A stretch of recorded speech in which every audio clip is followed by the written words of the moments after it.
If anyone told me I'm going to get married at 21, barely having a job and no clear path of a career, I think I would probably run away.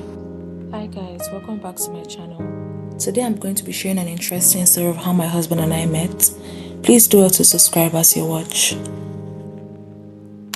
So I'll just go straight into the story whilst I share some excerpts from the course wedding that held a few weeks back.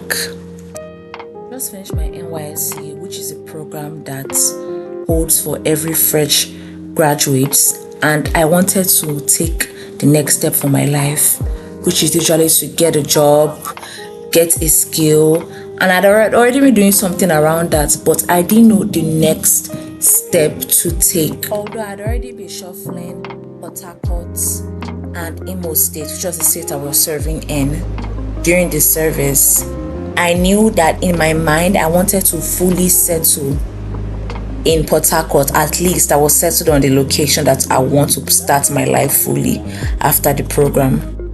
Along the line, I also was settled on trying as much to find a good church, a good ministry that I could fully serve in, since I didn't really get a chance to do that as much, being with the fact that I went to a private university.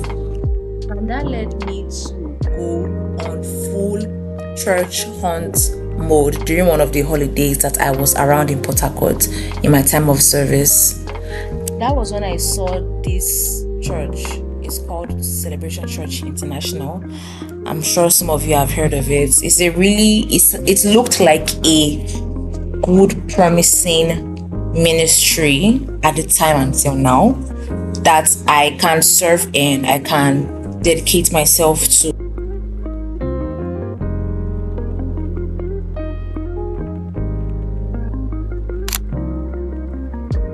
Which led me to committing a particular Sunday to attend one of their midweek services. But the problem with this was I didn't know the particular location for this midweek service, because it turns out they hold their Sunday service in a particular location and their midweek service in another particular location. So it got me confused.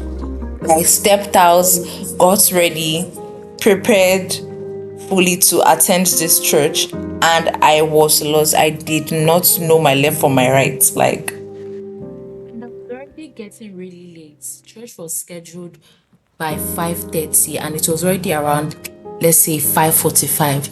So this means I was already literally very late, which led me up to meeting my husband.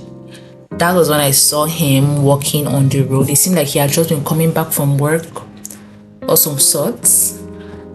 Then I reached out to him to ask him for directions. I tapped on his shoulder. I asked him, I introduced myself, and I just said, "Oh, I'm sorry. I need some directions heading towards this place. I don't know if you can help me out in any way." Although he was looking very tired and I was actually feeling bad, but at this point, I didn't even know what to do. So I needed some help one way or the other. So with that, he agreed anyways. He brought out his phone. He got the directions for the place, and he got my number as well and told me to reach out to him when I get to my destination.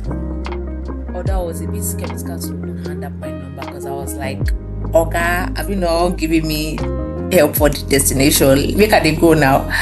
But I was like, "Come, it's the least I could do. Let me just reach out to him as well to say thank you for the help." And we just got talking from there. And now that sometimes I sit back to look at it, I could just know that this is totally just divine orchestration and the will of God, because I would never had guessed that I would marry at such a young age.